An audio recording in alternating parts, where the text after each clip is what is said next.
가지고 공부를 한번 해볼까 합니다. 우리가 불자로서 부처님께 의지하고 부처님의 가르침을 배우고 실천하는 목적은 이고등락에 있습니다. 고통에서 벗어나서 행복을 얻기 위해서 우리는 부처님을 바라보고 의지하는 것입니다. 이 고통에서 벗어나기 위해서는 먼저 우리에게 어떠한 고통이 있는지에 대해서 깊이 살펴보아야 됩니다. 부처님의 가르침 중에는 우리들의 고통을 8가지로 크게 나누고 있습니다. 첫째, 태어나는 것이 큰 고통이라고 이야기를 합니다. 그리고 늙어가는 것도 큰 고통이라고 그러고, 병이 드는 것도 고통이고, 죽음을 맞이하는 것도 고통이고, 사랑하는 사람하고는 계속 만나야 되는데 부득이하게 이별하게 되는 것도 고통이고, 미워하는 사람과는 만나지 말아야 되는데 어쩔 수 없이 자꾸 만나게 되는 것도 고통이고, 원하는 것이 뜻대로 이루어지지 않는 것도 고통이라고 이야기를 하고,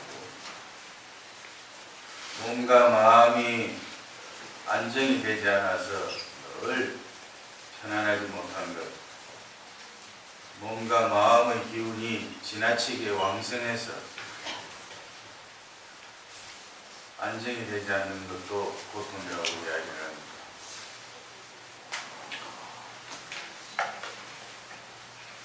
어떤 분들은 태어나는 것이 어떻게 고통이 될 수 있겠습니까?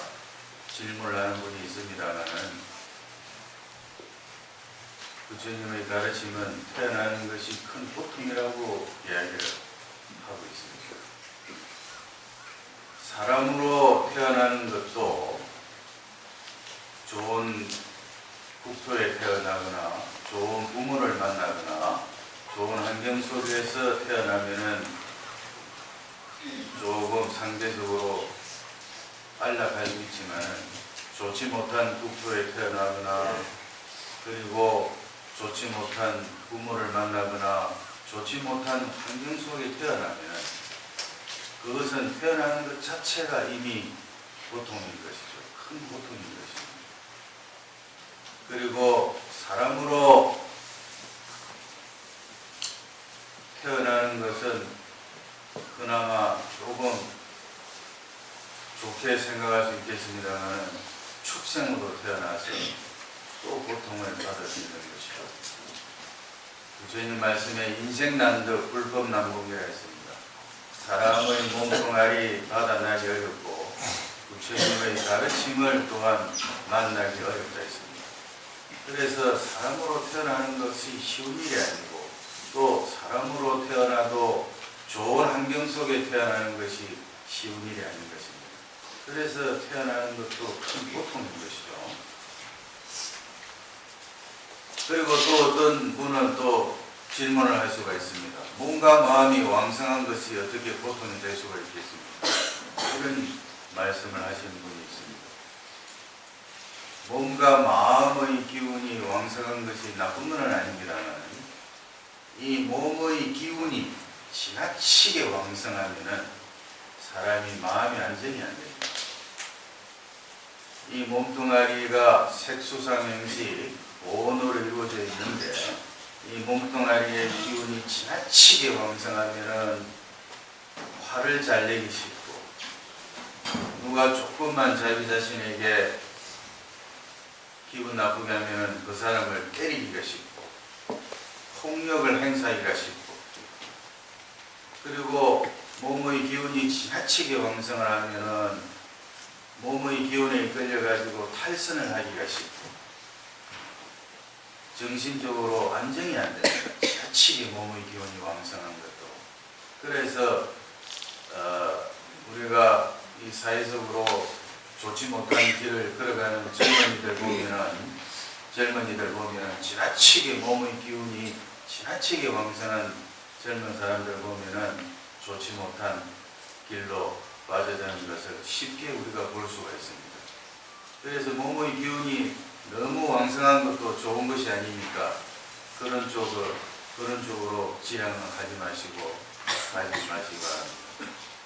그리고 마음도 마찬가지입니다. 마음의 기운이 너무 지나치게 왕성하면 사람이 안정이 안 돼요. 지나치게 만용을 부리고 쓸데없는 자존심을 내세우고 그리고 해서는 안 되는 일을 하고 겸손하지 못하고 마음의 기운이 왕성하면 큰 소리를 치고 고함을 지르고 고언장담을 하고 해서 엉뚱한 길로 빠져들어서 고통 속에 빠져드는 것입니다. 그것이 바로 오음성부라는 이야기죠. 오음성부. 몸과 마음의 기운이 지나치게 왕성한 것도 좋은 것이 아닙니다. 사람이 익은 벼는 고개를 숙이듯이 사람이 인격이 성숙이 되면 몸의 기운도 왕성한 기운을 조절하고 마음의 기운도 잘 조절해가지고 몸과 마음의 기운이 겸손해지고 안정이 되는 것이지 몸과 마음의 기운이 지나치게 왕성한 것도 그것은 고통 속으로 빠져드는 것이죠. 그래서 8가지 고통으로 크게 나누고 있습니다만은 그것을 다시 2가지의 고통으로 대별하면 결국은 물질적인 고통과 정신적인 고통 2가지로 나눌 수가 있습니다. 그렇지 않습니까? 그래서 우리에게는 이미 숙명적으로 이미 고통이라고 하는 큰 아픔을 우리는 이미 짊어지고 있는 것입니다. 이 사바세계에 태어난 중생들은 누구든지 신분을 막론하고 고아를 막론하고 누구든지 고난과 고통을 짊어지고 온 것입니다. 그 이유는 묻지 마세요. 왜 내가 이런 고난과 고통을 짊어지고 왔을까? 그런 이유는 묻지 마십시오. 그 이유를 다 알기 전에 여러분은 죽어버리고 말입니다. 그 이유를 다 알기 전에 여러분 그 이유를 다 알 만큼 여러분 오래 살지 못합니다. 독화살의 비유 아시죠? 여러분 공부를 많이 해서 잘 아시겠습니다만 어떤 사람이 지나가는데 독화살이 날아와서 그 사람에게 가슴에 꽂혔습니다. 근데 이 사람이 얼마나 똑똑하고 공부를 잘하는 사람인지 옆에서 독화살을 뽑으려고 하니까 갑자기 이 사람이 말하기를 내 몸에 손대지 마라. 증거 인멸의 우려가 있다. 누가 이 독화살을 나에게 쏘았는가? 무슨 목적으로 나에게 이 독화살을 쏘았는가? 어느 방향에서 쏘았을까? 그리고 이 독화살에 묻어있는 화살 끝에 묻어있는 이 독화살, 독의 성분이 무엇인가? 무슨 목적으로 나를 쏘았는가? 그 나를 쏘은 그 사람은 어디에 살고 있는 사람인가? 이런 것을 다 알기 전에는 절대로 이 독화살을 보면 안 되니까 뽑지 말라라고 이야기한다면 어떻게 되겠습니까? 그 사람은 이미 그런 거 다 알기 전에 이미 온몸에 독화살, 독이 번져서 죽어버리고 마는 것입니다. 그렇지 않습니까? 그렇기 때문에 그 독화살이 어디에서 날아왔는지 누가 쏘았는지 그런 것을 잡다한 것을 아는 것이 중요한 것이 아니고 빨리 독화살을 뽑아버리고 치료를 해가지고 죽지 않고 살아나는 것이 목적인 것이죠. 그것이 더 중요한 것입니다. 이미 우리는 이 사바 세계에 살고 있는 모든 중생은 이미 독화살을 맞은 것입니다. 스님도 독화살을 맞았고 이미 맞았고 여러분도 이미 독화살을 맞았고 모두가 우리는 이미 독화살을 맞은 것입니다. 왜? 고통이라고 하는 것을 짊어지고 와 있기 때문에 이미 독화살을 맞은 것입니다. 근데 이 독화살을 맞아놓고 빨리 이 독화살을 빼가지고 치료를 해서 이 건강하게 만들어서 행복하게 살 생각을 해야 되지. 아이고 내가 왜 이 독화살을 받았을까? 전생에 내가 무슨 죄를 지었을까? 부모 죄를 죄가 많아서 그럴까? 산수가 타지나서 그럴까? 이것저것 복잡한 생각을 하는 사람은 그거 다 알기 전에 이미 그 사람은 그 고통 속에 깊이 침잠이 되어가지고 그 고통으로 인해서 행복한 삶을 살아갈 수 없는 것입니다. 그렇지 않습니까? 그래서 우리는 빨리 우리가 가지고 있는 고통에서 벗어나야 되는 것입니다. 시급합니다. 왜냐? 독화살이기 때문에. 독을 맞았기 때문에. 그걸 독가라고 합니다. 사성제 중에 고통, 고성제가 먼저 있죠. 부처님의 가르침을 이해하는 데는 여러분 이 고통이라고 하는 개념을 여러분 먼저 정확하게 이해를 하셔야 되는 것입니다. 우리는 이미 고통스러운 존재인 겁니다. 왜 내가 이렇게 고통을 받고 있을까? 묻지 마세요. 따지지 마세요. 빈 깡통에 소리가 많고 요란한 것입니다. 생각이 많고 말이 많은 사람은 부처님의 가르침을 바로 따를 수가 없습니다. 절대로 묻지 마세요. 그러나 사실은 내 현재 주어진 내 현재의 모습은 이미 독화살을 맞은 것입니다. 빨리 이 독화살을 빼야 되는 것입니다. 우리의 독은 바로 고통이라고 하는 것이죠. 여러분 개개인이 남에게 말할 수 없는 고통을 누구나 다 짊어지고 있습니다. 이 세상에 태어나는 중생은 누구든지 고통을 가지고 태어난 것입니다. 그래서 사바세계를 뭐라고 그래요? 고해라고 이야기합니다. 그렇잖아요. 고통 고자에 바다 해자. 고통이 바닷물처럼 넘쳐난다고 해서 우리가 살고 있는 이 사바세계를 고해라고 이야기합니다. 밀양의 세종병원에서 37명의 안타까운 분들이 돌아가셨죠. 고해지 않습니까? 이 세상에 고해가 아닌 곳이 없습니다. 여러분 일일이 다 설명을 못합니다. 하늘에서나 땅에서나 어느 곳에서나 이 고통을 피할 길이 없습니다. 고통인 것입니다. 독화살을 맞은 것입니다. 그 고통을 빨리 우리는 벗어나야 되는 것입니다. 먼저 우리가 부처님을 바라보는 목적은 이고등락이다. 고통에서 벗어나서 행복을 얻기 위해서 부처님을 의지하고 불자가 되었다고 하는 사실을 먼저 정확하게 인식을 해야 되는 것입니다. 내가 왜 부처님을 믿고 의지하는지, 내가 왜 법무사가 와서 스님에게 법문을 듣는지, 부처님을 믿고 의지하는 목적을 분명히 하여야 되는 것입니다. 그래야만이 여러분이 뜻을 이룰 수가 있는 것입니다. 여러분의 원력을 성취할 수 있는 것이죠. 그래서 일단은 우리는 고통을 당하고 있고 고통이 있다고 하는 것을 인정을 해야 됩니다. 그러면은 부처님의 가르침은 우리가 이 고통에서 빨리 벗어나기 위해서는 어떻게 해야 되는가? 부처님께서는 고통의 원인을, 우리가 고통을 당하는 원인을 두 가지로 이야기하고 계십니다. 첫째는 가래입니다. 따라서 해보실까요? 가래.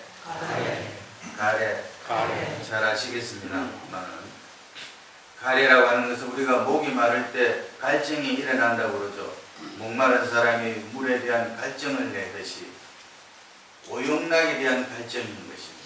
재물에 대한 갈증이고, 그리고 명예에 대한 갈증이고, 재물에 대한 갈증이고, 성욕에 대한 갈증이고, 물질에 대한 갈증이고, 이런 어떤 물질적인 욕망에 대해서, 그리고 어떤 정신적인 욕망에 대해서 목마른 사람이 물에 대한 갈증을 내듯이 끊임없이 욕망을 추구하고 집착하고 애착하는 것, 그것을 가래라고 하는 것입니다. 그 가래가 원인이 되어가지고 우리는 고통을 불러오는 것입니다. 가래를 여러분 줄여야 되는 것입니다. 오용락이 있습니다. 식욕, 성욕, 명예욕, 재물욕, 수면욕, 이 5가지 욕망이고, 그 외에도 많은 욕망이 있습니다만은 욕망을 5가지로 크게 대별하면은 오용락으로 나눌 수가 있는 것입니다.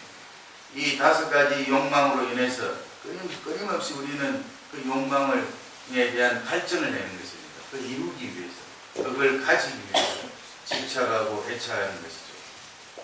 욕망이 있고 또 다른 욕망이 있습니다. 존재, 남 앞에 드러내고자 하는 욕망이 있고, 그 다음에 비유를 해가지고 자살에 대한 욕망도 욕망으로 이야기하고 있는 것입니다. 자살하고자 하는 마음, 살지 않고 자살하고자 하는 마음도 욕망의 한 부류로 부처님께서는 말씀하고 계신 것입니다. 그래서 그 욕망에 대해서 집착을 하고 애착을 하는 것, 그 욕망의 기운이 강해가지고 우리는 고통을 만들어낸다는 것입니다. 욕망을 조금씩 여러분 줄여가십시오. 식욕에 대한 욕망도 조금씩 줄이고, 성에 대한 욕망도 조금씩 줄여가야 되는 것입니다. 그리고 명예에 대한 욕망도 여러분 부처님을 바라보는 사람은 조금씩 줄여가야 되는 것입니다. 수면욕도 줄여야 되는 것입니다. 재물에 대한 욕망도 조금씩 줄여가야 되는 것입니다.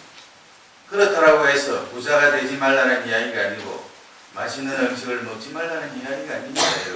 여러분 이 세상의 행복은 부처님을 욕망을 줄이고 부처님을 바라보고 올바로 살아간다면 이 세상의 행복, 명예라든지 재물이라든지 이런 것은 선물을 받듯이 자연스럽게 오는 것이지 여러분이 욕망을 추구하고 거기에 대해 갈증을 내고 애착하고 집착한다고 해서 그것이 이루어지는 것이 아닌 것이죠.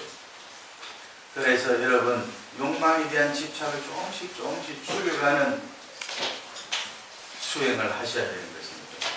욕망을 끊임없이 내는 사람, 가래가 짙은 사람이 왜 짙다라고 생각하십니까? 가래가 많은 사람, 욕망에 대한 갈증이 많은 사람은 대부분이 마음자리가 허전해서 그런 것입니다. 마음이 외롭고 허전한 사람이 음식을 먹을 때 폭식하는 경우가 많죠. 마음이 외롭고 허전한 사람이 남자들이 밖에 나가서 이성적으로 탈선하는 사람들이 많습니다. 마음이 외롭고 허전하고 마음이 외로운 사람들이 잠을 많이 자고 그리고 마음이 이렇게 외롭고 허전하고 이렇게 어딘가 모르게 이렇게 불안한 사람들이 탈선을 하고 좋지 못한 길로 빠져들고 다른 사람의 말에 현혹이 되어가지고 좋지 못한 사람들의 말에 현혹이 되어가지고 잘못된 길로 빠져서 큰 고통을 불러오는 경우가 많습니다. 가래라고 하는 것이 욕망에 대한 갈증이 심해지는 것은 바로 가슴 속에 가슴이 마음이 허전해서 오는 것입니다. 여러분. 마음이 허전하고 마음이 이렇게 기쁨과 행복으로 사랑으로 자비로 만족으로 충만한 사람은 갈증이 오지 않습니다. 오용락에 대한 갈증이 많이 일어나지 않습니다. 그런데 마음이 허전하고 외롭고 쓸쓸하고 어딘가 모르게 가슴이 허전한 사람은 끊임없이 이렇게 채우려고 하는 갈증이 일어나는 것입니다. 그러면 어떻게 해야 되겠습니까? 그 갈증을 줄이려면 가슴을 채워야 됩니다. 마음을 채워야 됩니다. 어떻게 채워야 됩니까? 부처님을 여러분 가슴 속에 깊이 채워 넣어야 됩니다. 부처님을 바라보고 의지하면서 기도를 하십시오. 부처님께 기도하고 의지하면서 부처님의 가피와 부처님의 자비를 기도를 통해서 여러분이 체험을 하셔야 됩니다. 기도를 간절하게 하면서 어떨 때는 눈물이 나기도 하고 부처님의 가피를 느끼면서 환희심이 나가지고 펄쩍펄쩍 뛰기도 하고 어떨 때는 너무나도 기뻐서 부처님을 끊임없이 하나씩 쳐다보기도 하고 부처님을 바라보는 신앙을 통해서 부처님에게 의지하는 진실한 신앙을 통해서 여러분의 가슴이 가득 차야 됩니다. 부처님의 자비심으로 부처님의 가피로 부처님을 여러분 가슴 속에 가득 이렇게 채워 놓으시면은 욕망에 대한 갈증이 조금씩 줄어드는 것입니다. 욕망의 원인은 욕망이 끊임없이 일어나는 갈증은 여러분 가슴이 허전해서 그렇습니다. 외로워서 그렇습니다. 그리고 가슴이 뭔가 부족해서 그렇습니다. 간단합니다. 그래서 어릴 때 부모한테 사랑을 못 받았다든지 그 가슴이 허전한 사람들이 탈선하기 쉽습니다. 욕망에 빠지는 것입니다. 그리고 남편한테 사랑을 많이 못 받아가지고 맨날 구박을 많이 받은 사람들이 가슴이 허전해가지고 욕망에 빠지기 쉽고 아내한테 사랑을 많이 받고 참 인정을 많이 받은 남편은 갈증을 많이 내지 않고 밖에서 나쁜 짓 안 합니다. 뭔가 가슴이 허전하고 부족하니까 엉뚱한 생각이 나고 갈증이 일어나는 것입니다. 친구한테 인정을 못 받고 주변 사람한테 사랑을 못 받고 그래서 가슴이 허전한 것입니다. 그 허전한 가슴으로 인해서 여러분 갈증이 생기고 가래가 일어나서 탈선에 빠지는 것입니다. 그 허전한 가슴은 오로지 부처님을 통해서 여러분 채울 수가 있습니다. 신앙인 것입니다. 부처님을 바라보고 간절하게 믿고 부처님을 간절하게 생각하고 기도를 열심히 하세요. 관세음보살을 열심히 부르면서 관세음보살에 대한 진실한 마음으로 일심으로 한 마음으로 관세음보살을 부르면서 열심히 기도하고 기도해서 신앙심이 깊어지면 여러분 가슴 속에 부처님이 가득 찹니다. 부처님의 따뜻한 마음, 부처님의 크신 대사대비한 부처님의 아버지의 사랑, 어머니의 사랑, 남편의 사랑, 아내의 사랑, 그 사랑이 아무리 크다 한들 부처님의 사랑에 비하면 100만 분의 1도 안 됩니다. 부처님의 크신 대사대비한 자비와 가비 속에 여러분 푹 들어가시면 그 가슴이 가득 차서 넘쳐나서 행복에 기쁨에 넘쳐나서 충만해져 가지고 가래는 뚝 말라버립니다. 가래가 없어져 버립니다. 가래가 녹아버립니다. 사라져 버리는 것입니다. 무슨 말인지 아시겠습니까? 그래서 여러분 고통의 원인이 가래인데 그 가래를 벗어나려면 반드시 부처님을 통해서 여러분 가슴이 충만해져야 됩니다.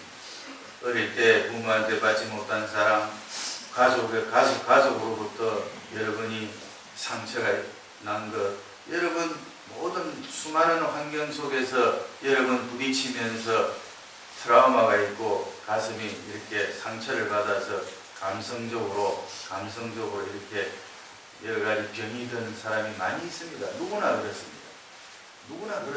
이 사바세계에 태어난 중생은 누구나 이 가슴 속에 병이 있는 것입니다.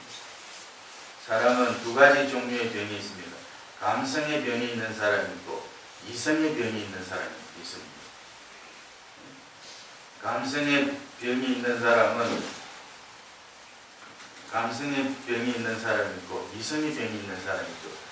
이성적으로 똑똑한 사람은 분별력이 있고 판단력도 있고 머리는 똑똑한데 감성의 병이 든 사람이 있습니다. 어딘가 목에 가슴이 이렇게 펴지 못하고 가슴이 이렇게 왜곡이 되어가지고 눈빛도 늘 사람을 쳐다볼 때 바로 안 쳐다보고 옆으로 째려보고 위로 이렇게 쳐다보고 내가 그런 사람이 있더만 이렇게 사람을 보면 이렇게 위로 보면 고개를 들어서 좀 이렇게 봐야 되는데 고개는 놔두고 힘이 드는지 눈알만 이렇게 힘이 드는 사람이 있고 옆에 보려면 여기 돌려서 보면 되는데 눈을 여기 옆으로 이렇게 보는 사람 있잖아요. 눈알만. 이것이 감성의 병이 드는 사람입니다. 머리는 좋아요. 그러나 감성의 병이 드는 사람은 이해심도 부족하고 남을 사랑하는 마음도 부족하고 봉사하는 마음도 부족한 사람입니다. 그리고 또 이성의 병이 드는 사람이 있습니다. 이성이라고 하는 것은 옳고 그름을 판단하는 능력인 것입니다. 사람은 너무 좋아. 법 없어도 사는 사람인데 너무나 사람은 좋고 진실하고 따뜻하고 좋은데 앉을 자리 설 자리 구분을 못하는 사람이 있어요. 할 말 안 할 말 구분을 못하는 사람이 있어요. 무엇이 옳고 그런지 판단력이 없고 시작이 무엇이고 중간이 무엇이고 끝이 무엇인지 판단력이 없는 사람이죠. 그것은 이성의 병이 되는 사람입니다. 사람의 정신은 감성과 이성이 하나로 합쳐져서 이루어진 것이 사람의 정신인 것입니다. 무슨 말인지 아시겠습니까? 그래서 이 감성의 병이 든 사람들이 감정의 병이 든 사람들이 여러분 갈증을 일으키는 겁니다. 가래를 일으키는 겁니다. 그리고 오용락에 빠지기 쉬운 것입니다. 그리고 가슴에 상처 입은 사람들 봐보세요. 술을 포금하는 사람 많지 않은데 가슴에 상처 입은 사람들이 화를 잘 내고 엉뚱한 일을 해가지고 이상한 데로 빠지는 경우가 대단히 많이 있는 것입니다. 그래서 가슴에 감성이 허전하고 가슴에 상처를 입어가지고 감성이 허전해서 마음이 허전해서 갈증을 일으켜가지고 가래를 일으켜가지고 오용락을 집착하고 애착해서 큰 고통을 불어오는 그 고통은 그 원인은 그것을 소멸하려면 여러분 부처님을 너무너무 사랑해야 됩니다. 부처님을 진실하게 믿고 의지해야 됩니다. 부처님을 바라보고 늘 가슴 속에 부처님을 바라보고 부처님을 통해서 부처님의 가피와 자비, 부처님의 무한한 한계가 없고 끝없는 부처님의 끝없는 그 자비심을 그 자비를 여러분 가슴 속에서 체험하고 느껴야 됩니다. 그러면 여러분 받은 상처는 순식간에 치료가 되고 소멸되고 사라져버리는 것입니다. 그래서 신앙을 통해서 여러분이 고통을 소멸할 수가 있는 것입니다. 가래를 소멸할 수 있는 것입니다. 또 부처님은 말씀하시기를 고통의 원인을 또 다른 원인이 하나 더 있습니다. 그것은 무엇입니까? 무명이라고 이야기합니다. 따라서 해보실까요? 무명. 없을 무자에 밝을 명자입니다. 무명은 어리석은 것입니다. 부처님의 진리에 대해서 어리석은 것입니다. 어두운 것입니다. 어둡다는 것. 부처님의 진리에 대해서 어두운 것입니다. 삼법인을 잘 모르는 것입니다. 사성제를 잘 모르는 것입니다. 팔정도를 잘 모르는 것입니다. 12인연을 잘 모르는 것입니다. 어떻게 기도하는지를 잘 모르는 것입니다. 어떻게 참선해야 되는지를 잘 모르는 것입니다. 어리석은 것입니다. 어리석은 사람인 것입니다. 어리석기 때문에 어떻게 고통에서 벗어날 수 있는 방법을 모르기 때문에 그 사람은 고통을 벗어날 수 없는 것입니다. 그래서 어리석음이 원인이 되어서 우리는 고통을 일으키는 것입니다. 그래서 우리가 가지고 있는 고통을 해결하기 위해서는 어리석은 사람이 되면 안 됩니다. 어떤 사람이 되어야 됩니까? 지혜로운 사람이 되어야 됩니다. 지혜로운 사람이 되기 위해서는 어떻게 해야 됩니까? 공부를 하셔야 되는 것입니다. 기도만 하셔서는 안 되는 것입니다. 금강경도 배우고 천수경도 배우고 그래서 교리 공부를 해가지고 삼법인이 무엇인지 사성제가 무엇인지 팔정도가 무엇인지 실인연이 무엇인지 참선하는 것이 무엇인지 어떻게 기도해야 되는지 이것 말하자면 그 부처님의 가르침을 정확하게 공부를 통해서 배우고 실천해야 되는 것입니다. 그것을 공부를 해서 부처님의 가르침을 정확하게 이해를 하시려면 어떻게 해야 됩니까? 참선을 하셔야 되는 것입니다. 참선을 하셔서 여러분이 지혜를 스스로 개발해야 되는 것입니다. 부처님의 가르침은 여러분 그냥 경전만 읽는다고 해서 외운다고 해서 부처님의 가르침이 이해가 되는 것이 아닙니다. 부처님의 가르침은 대단히 깊고 오묘하기 때문에 여러분이 참선을 통해서 직접 실천해야 되는 것입니다. 참선을 통해서 더 이렇게 앉아서 화두를 하나씩 가져야 되는 것입니다. 이 몸뚱아리를 끌고 다니는 물건이 무엇인고 이묻고 이런 하루도 좋고 또 조주선사에게 어느 스님이 인사로 왔는데 마침 개가 한 마리 지나가기를 그 젊은 스님이 조주 스님에게 묻기를 스님 저 개한테도 불성이 있습니까? 조주 스님이 없느니라. 아니 열반경에도 부처님께서 일체 중생이 모두 불성이 있다고 했는데 왜 조주 스님은 조주 선사는 개한테 불성이 없다고 했을까? 왜 없다고 했을까? 없다고 하는 그 이유가 무엇일까? 그래서 화두를 하나 다 들고 이렇게 참선하는 것입니다. 그 이유를 알기 위해서. 그래서 참선은 여러분 스스로가 여러분 정신 속에서 여러분 속에서 지혜를 개발하는 것입니다. 지혜를 깨닫는 것입니다. 지혜를 밝히는 것입니다. 그래서 참선을 통해서 지혜로운 사람이 되어야 되는 것입니다. 그래서 참선을 통해서 화두를 터득하면은 내가 어디에서 왔고 왜 여기에 있으며 어디로 가는지를 알게 되고 왜 우리에게 생로병사가 있는 줄도 알게 되고 내가 왜 여기에 있는 줄을 알게 되는 것입니다. 내가 어디로 가는 줄도 알게 되고 어디에서 왔는 줄도 알게 되는 것입니다.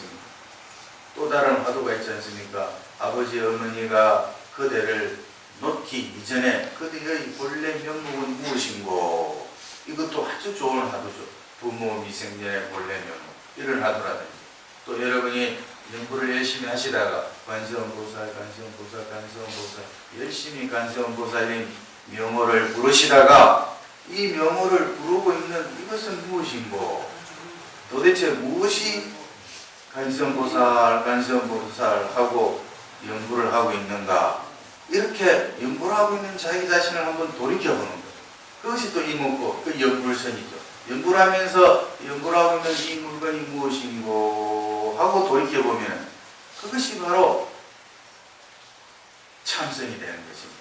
그래서 참선을 통해서 여러분이 자기 자신을 돌이켜보아야만이 참선을 통해서 여러분 자신을 돌이켜보면 호련히 그 자리에서 여러분 자신의 본래 면목을 깨닫게 되는 것입니다. 불교는 여러분 신앙적인 면이 있고 그리고 수행적인 면이 있는 것입니다. 신앙적이면은 부처님의 이름을 끊임없이 부르는 것입니다. 여러분, 신앙이 무엇입니까? 신앙은 믿고 의지하는 것이죠. 도대체 신앙이 무엇입니까? 신앙을 여러분 정리해 보세요. 신앙은 여러분 간단합니다. 그냥 부르는 것입니다. 어린아이가 배가 고픕니다. 그냥 울죠. 애가 무슨 생각할 줄 압니까? 그냥 웁니다. 우니까 어머니가 젖어주는 것이죠. 여러분, 차를 타고 나다가 접촉사고가 났을 때 어떻게 합니까? 먼저 보험회사에 전화를 해서 보험회사 직원을 불러야 되죠. 경찰관을 불러야 되죠. 남편을 부르든지 아내를 부르든지 일단 불러야 되는 것입니다. 지금 여러분 품속에 핸드폰 없는 분 아마 한 분도 안 계실걸요. 여러분 무슨 일이 있을 때 비상시에 부르시려고 핸드폰 가지고 계시지 않습니까? 불러야 해결이 되는 것입니다. 여러분, 무슨 일이 있을 때마다 불러야 해결되는 것입니다. 그래서 간세음보살님을 부르는 것입니다. 간세음보살, 간세음보살을 부르면은 그 간세음보살님이 간세음보살 보험품에 언급이 되어 있듯이 간세음보살님께서 당신을 부르는 그 소리를 들으시고 32가지의 모습으로 나타나시는 것입니다. 돈이 없는 중생에게는 돈이 필요해서 당신을 부르는 중생에게는 돈이 아주 많은 사람으로 나타나고, 몸이 아파서 당신을 부르는 중생에게는 그 병을 치료할 수 있는 존재로 나타나고, 그 중생이 필요한 모습으로 간세음보살님이 나타나는 것입니다. 무슨 말인지 아시겠습니까? 그래서 누구든지 고통에 빠져있는 중생이 간세음보살의 이름을 듣고 일심으로 부르면 간세음보살님이 그 음성을 듣고 나타나서 그 중생을 고통으로부터 구원해 주신다라고 간세음보살 보험품에 언급이 되어 있는 것입니다. 여러분, 불러야 되는 것입니다. 그것이 신앙인 것입니다. 부르면 됩니다. 그런데 조건이 있습니다. 간세음보살 보험품에 나와 있듯이 조건이 있습니다. 그냥 불러서는 안 되는 것입니다. 예컨대 어떻게 불러야 됩니까? 일심칭명하라고 했습니다. 따라서 해보세요. 일심칭명. 일심이라는 것은 한일자의 마음심자죠. 한 마음으로 불러야 되는 것입니다. 간세음보살 부르면서 한쪽 생각하면 간세음보살 부르면서 야, 점심을 뭐 먹지? 간세음보살 부르면서 좀 이따 뭘 해야 돼? 누구를 만나야 돼? 이런 다른 생각을 하고 있으면 그 일심입니까? 아닙니다. 이심이지. 이심도 괜찮은데 생각이 더 많으면 삼심이지. 네? 더 많은 사람 사심. 네? 그래서 의심을 많은 걸 우리가 묘가 의심이 많다고 그러죠. 구묘라잖아. 구묘. 꼬리가 9개. 네? 그래서 의심이 많으니까 꼬리가 9개 달린다. 믿음은 의심이 아닌 것입니다. 절대로 꼬리를 내어서는 안 되는 것입니다. 여러분, 간세음보살을 지금까지 많이 부르셨죠? 칭견하신 분이 있습니까? 간세음보살을 실제로 칭견하신 분 계시면 손 한번 들어보세요. 왜 못했습니까? 일심으로 안 불렀습니다. 안 불러서도 그런 것입니다. 여러분 다른 생각을 했습니다. 간세음보살 하면서 아이고 집에 남편이 지금 애가 뭐 하나 한다든지 뭘 음식을 생각을 한다든지 사람을 한다든지 다른 생각을 여러분 한 것입니다. 일심으로 부르지 않았습니다.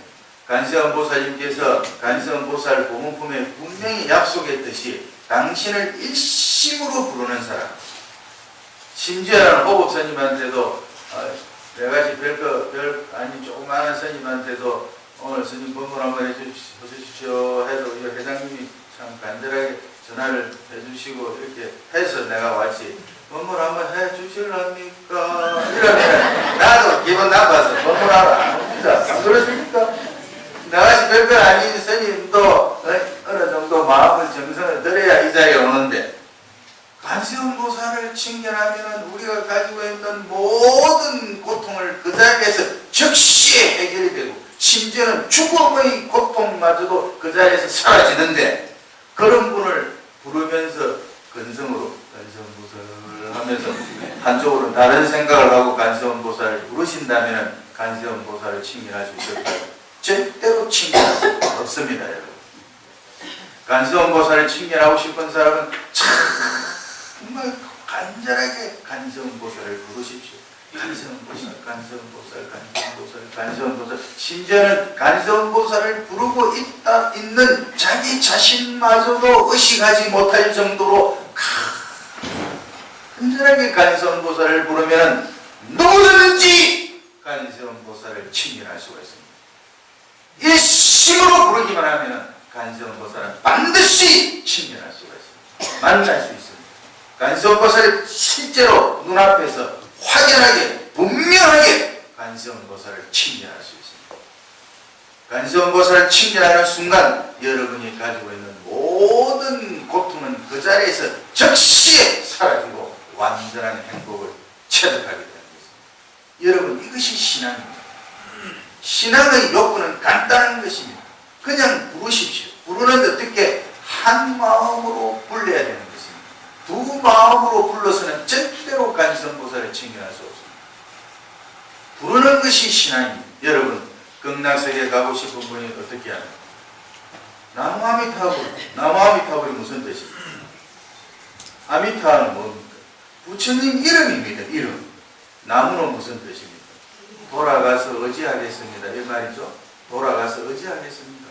당신에게 돌아가서 의지합니다. 이런 뜻이잖아요. 나무 아미타불은 아미타 부처님께 돌아가서 의지합니다.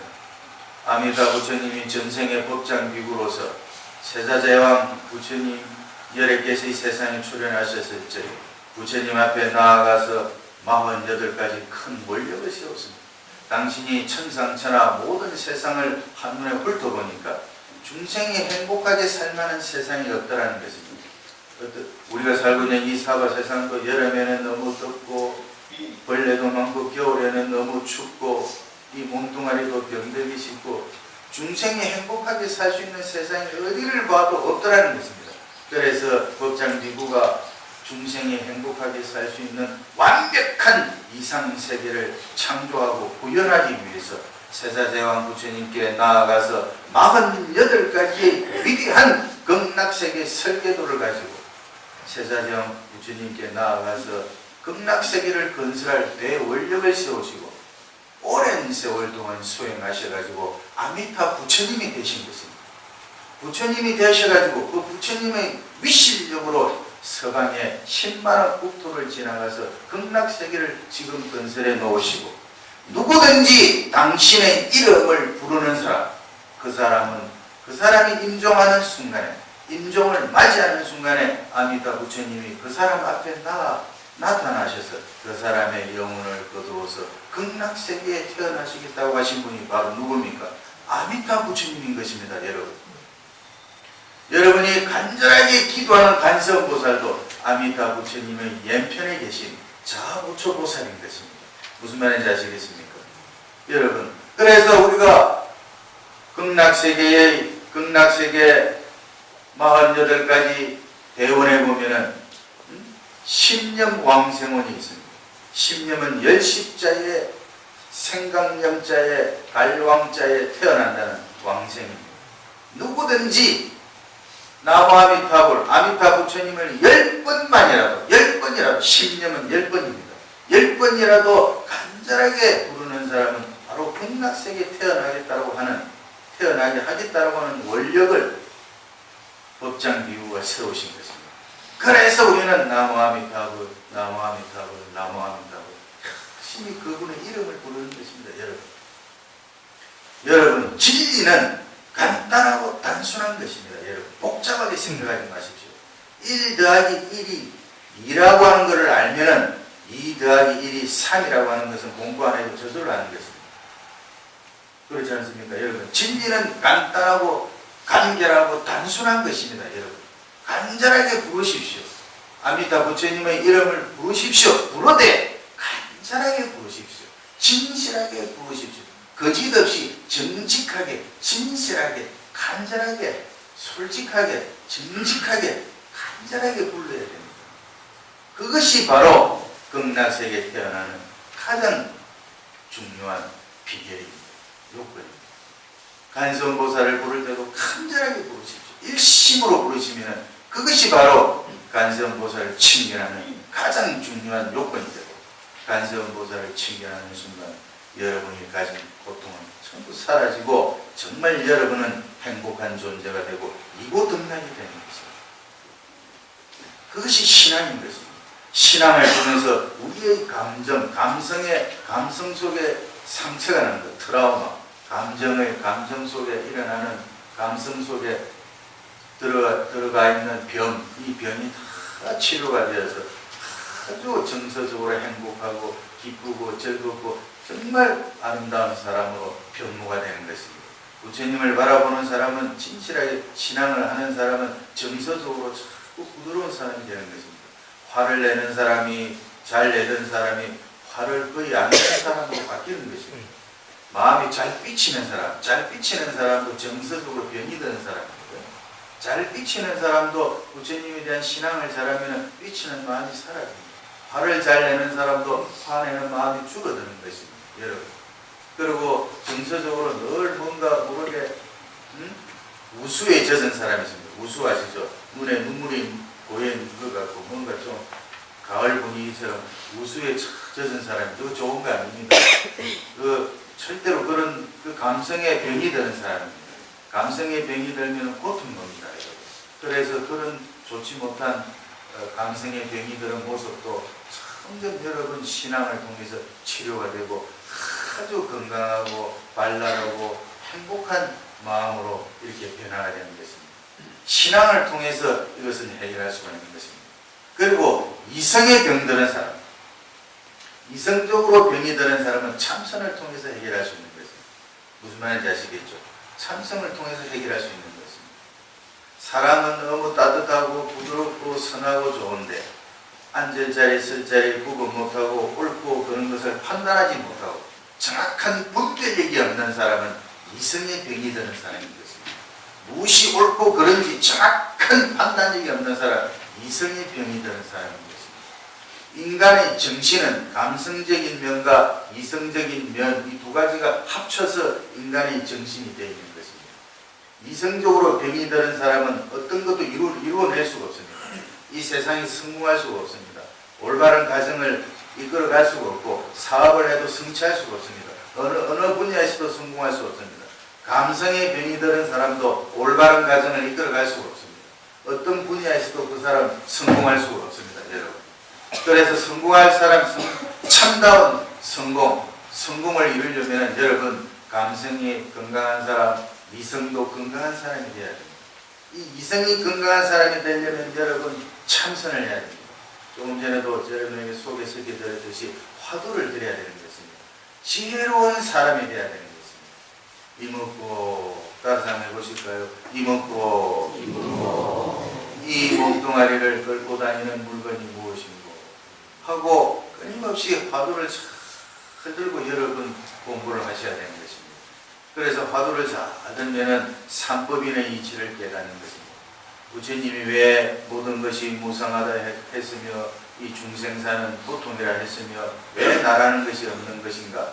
무상보무와 고진멸도 사성제 할정도 시비연기 그 진리를 여러분이 화두를 통해서 참선을 통해서 깨닫고 여러분이 스스로가 확신을 하게 된다. 확인을 하게 되는 것입니다. 참선을 통해서 여러분 스스로가 자기 내면 속에서 자기 속에서 부처님의 진리를 확인하고 여러분이 깨달아야 되는 것입니다. 진리를 깨달음으로써 여러분 정확한 확신, 정말 강한 확신을 가지게 되는 것입니다. 진리를 깨닫지 않으면 확신이 오지 않습니다. 부처님의 진리야말로 나를 행복하게 할 수 있는 유일한 길이다. 부처님의 진리야말로 참다운 진리고 부처님의 진리를 통해서 나는 모든 고통을 해결할 수 있고 모든 고난과 고통에서 벗어날 수 있다고 하는 확신을 여러분 스스로가 가져야 되는 것입니다. 확신을 가지지 않으면 여러분 절대로 성공할 수가 없는 것입니다. 여러분 참선을 통해서 진리를 깨닫지 않고 무조건 기도만 하는 것은 그것은 자칫 잘못하면 맹신이 될 수가 있는 것입니다. 그렇지 않습니까? 맹신은 어리석은 믿음인 것입니다. 정확한 믿음이 아닌 것입니다. 여러분이 기도를 하고 부처님을 바라보는 신앙을 하면서 동시에 경전을 보아야 되는 것입니다. 경전을 보면서 부처님의 경전을 깊이 이해하고 깨달아가는 공부를 하면서 그것을 깊이 깨닫기 위해서는 참선을 통해서 여러분 깊은 참선을 통해서 일반 여러분이 내면의 그 자기 모습을 확인하고 깨달음으로써 부처님의 진리를 내 것으로 만들 수가 있는 것입니다. 부처님의 진리가 확실하다라고 하는 확신이 생겼을 때 그때는 무엇으로도 설명할 수 없는 대단히 강한 대단히 위대한 대단히 강력한 믿음이 일어나는 것입니다. 그래서 믿음을 가진 자에는 천하에 두려운 것이 없습니다. 여러분, 화엄경에도 믿음은 공도의 어머니라고 했고 모든 선근을 기르는 것이라고 했죠. 여러분, 믿음이 없는 사람은 어떤 것도 여러분 이루어낼 수가 없는 것입니다. 확신을 가지십시오. 기아집 꿈속에서 기아집 천채만채 지어도 꿈경을 하면 헛사인 것입니다. 그렇지 않습니까? 믿음을 가진 사람, 나의 삶은 행복해질 것이다. 나는 빛나는 존재다. 나는 행복한 존재다. 나는 건강한 존재다. 나는 성공한다. 나의 아들과 딸은 잘된다. 나의 남편은 건강하다. 나의 남편이 하는 일은 잘된다. 나의 남편은 오래 살 것이다. 나의 자녀는 잘될 것이다. 나도 행복한 존재다. 나는 점점 행복해지고 있자. 나는 빛나는 존재다. 나는 찬란한 존재다. 끊임없이 자기 자신에게 긍정적인 에너지를 스스로 자기가 자신에게 불어넣고 확실한 신념을 가진 사람이 스스로 행복해지는 것입니다. 자기가 자기 자신을 보고 나는 불행한 존재다. 나는 잘 안된다. 나는 복이 없는 존재다. 나는 업장이 두꺼운 존재다. 나는 부모도 없고 자식도 없고 남편도 없고 아내도 없고 내가 하는 일은 잘 안된다. 나는 실패한다. 자기 입을 가지고 자기 입으로 자기 자신을 깎아내리니까 부처님인들 어떻게 할 수가 없습니다. 부처님이 옆에 계셔도 자기 입으로 자기 자신을 깎아내리는 사람은 부처님도 그 사람을 구원할 수 없고 제도할 수 없습니다. 1,000명의 부처님이 설사 출연한다고 하더라도 자기 입으로 자기 자신을 깎아내리는 사람한테는 그 사람을 부처님이 구원할 수 없고 그 사람을 제도할 수 없고 그 사람을 행복하게 만들 수가 없는 것입니다. 여러분, 스스로 확신을 가지십시오.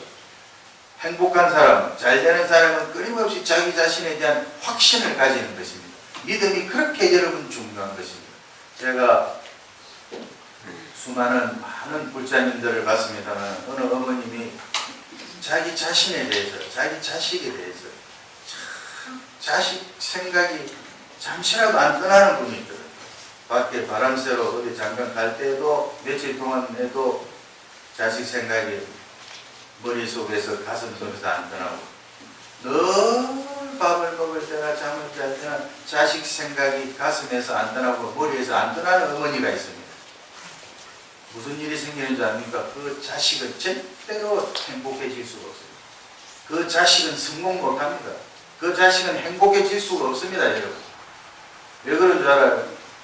예컨대 비유컨대 스님이 옛날에 참선을 한다고 너무 좀 무리해가지고 등에 담이 있었습니다. 요즘은 많이 좋아졌습니다만 등에 담이 있을 때는 늘 앉아있을 때도 이 등이 아프니까 여기에 신경이 있어요. 밥을 먹을 때도 여기 신경이 있어요. 어디 가서 뭐 누구하고 이야기할 때도 여기 신경이 있어요. 늘 그 아픈 부위에 마음이 가고 신경이 있어야 된다.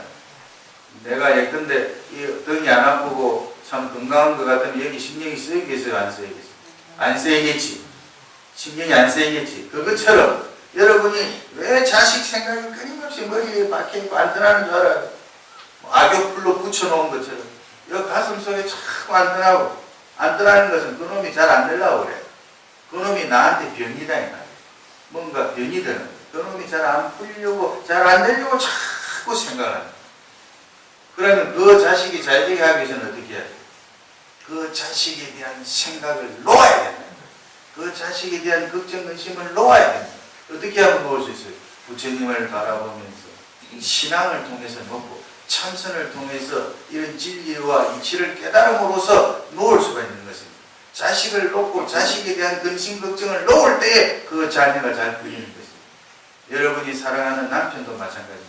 근데 여러분의 남편이 평소에 잘하고 여러분을 편안하게 하고 정말 잘한다면 자식, 그 남편에 대한 걱정, 근심이 안 생기잖아요. 그지? 별 마음이 신경이 안 쓰이고 저절로 잘 돌아가기 때문에 신경이 안 쓰이는데 평소에 잘 못하고 너 나를 불안하고 하고 힘들게 하면 너 신경이 쓰이는 것입니다. 그 남편도 마찬가지입니다. 아내가 나한테 잘하고 평소에 참 모든 것을 문제없이 하면 아내에 대한 걱정, 근심이 없는데 뭔가 아내가 나에게 잘 못하고 뭔가 문제가 있으면 그 아내한테 마음이 자꾸 가고 신경이 쓰이듯이 뭔가 신경이 가고 마음이 가고 거기에 집착을 하고 거기에 매여가지고 벗어나지 못하는 것은 그 대상이 나에게 병이 되어 있기 때문에 혈액순환이 안 되듯이 거기에 문제가 있고 잘못된 것이 있고 병이 되어 있기 때문에 여러분 그런 것입니다.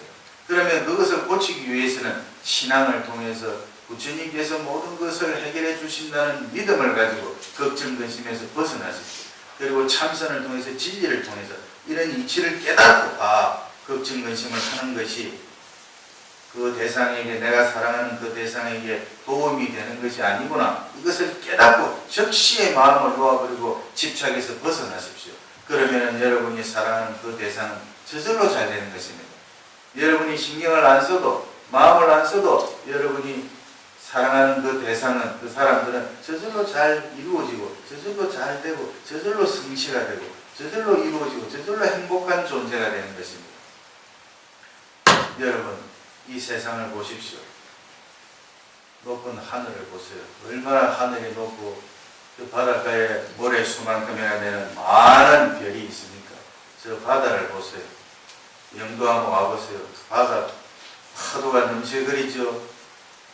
밀양에서 39명이 죽었고 태산 같은 쓰나미가 일어나서 마을을 휩쓸어버리고 이 세상이 어떤 세상인 것 같아요?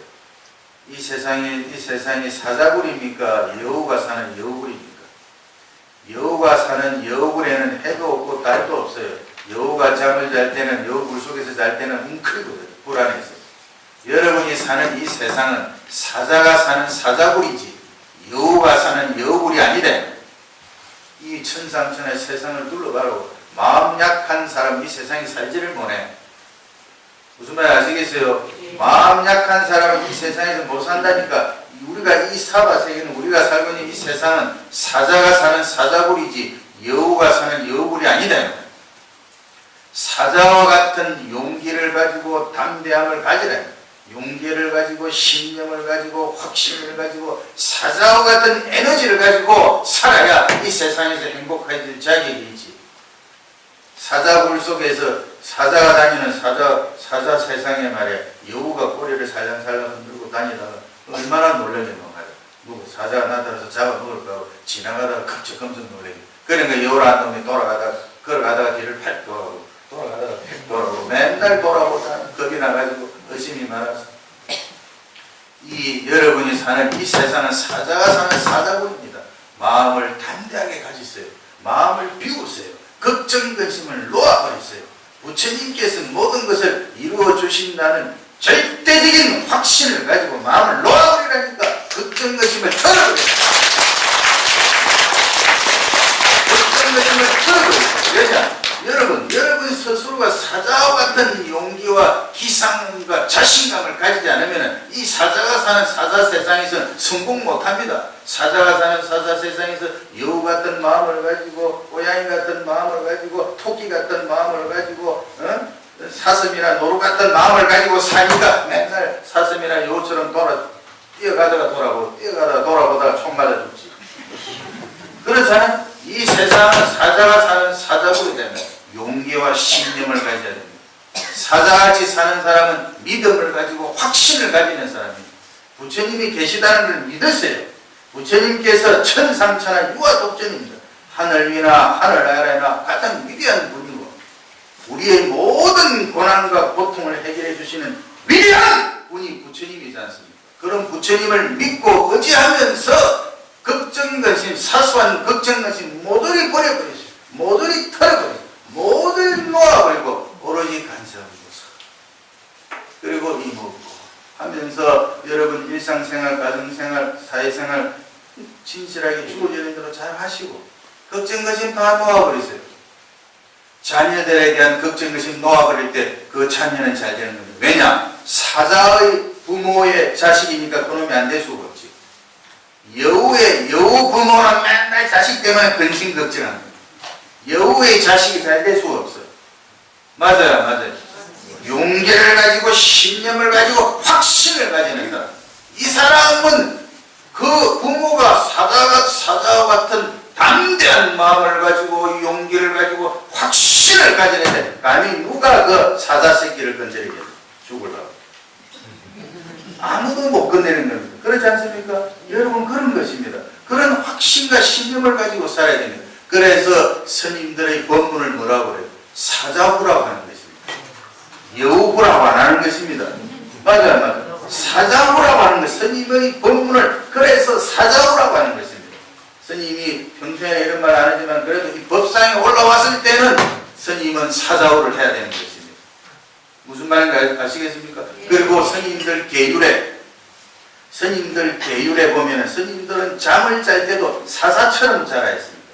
사자화라고 해요. 사자처럼 누워서 자라요.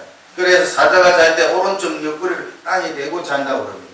그래서 스님들도 그렇게 자라고 하는 것이 율장에 나와 있는 것입니다.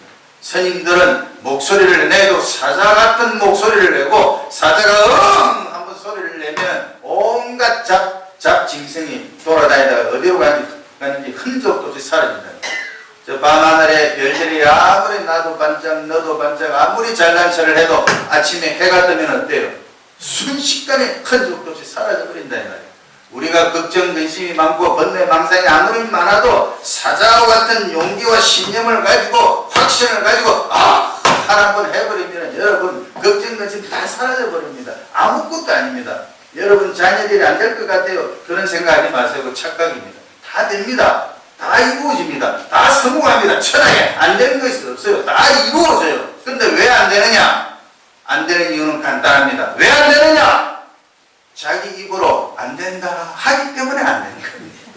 자기 입으로 안 된다는 생각을 하고 말을 하고 그런 행동을 자기가 스스로 하기 때문에 안 되는 것이지 부모 잘못도 아니고 조상 잘못도 아니고 이 사회가 잘못된 것도 아니고 어느 누구의 잘못도 아닌 것입니다. 자기 입으로 스스로 부정적인 생각을 하기 때문에 안 되는 것입니다. 여러분 사자와 같은 용기와 신념을 가지시고 행복한 존재가 되시기 바랍니다. 그래서 고통의 원인을 벗어나서 고통의 원인을 해결해서 참다운 행복을 얻는 참다운 불자가 되시기를 바랍니다. 구속한 본문 경청해 주셔서 감사합니다.